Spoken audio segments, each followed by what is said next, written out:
Finally, this morning, death to self releases the life of Christ. Death to self releases life of Christ. Behind the Christian's conquest, in spite of our weakness, rests one great principle. The conquering Christian actually reproduces the death of Christ. What are you talking about? Well, look at verses 10 and 11.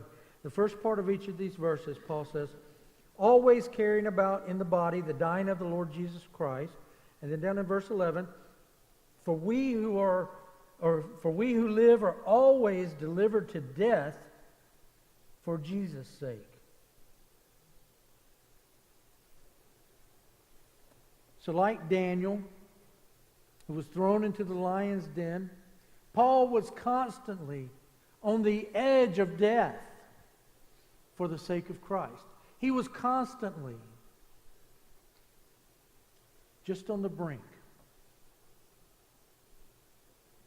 Daily danger and distress, they had to be sapping away at his very life, knowing that he could die at any moment for Christ. And do we face that kind of threat? No. Not daily. We may if we're on the mission field somewhere. There may come a day, and it wouldn't surprise me if here in America where we would face that kind of persecution, but not like Paul knew daily.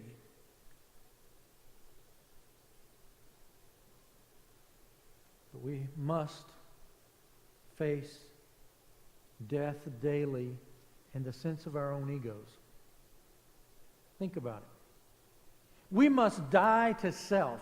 We must die to our wants and desires. Our own ego must die daily. Say, well, I don't like the way people behave.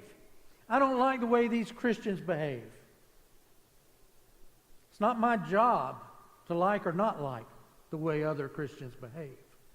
My job is to behave the way Jesus wants me to behave. My job is to love other people, regardless of how I feel loved, or whether I feel loved or not. And so, the only way I can do that is to allow my own ego to die daily. And so it's no longer about me.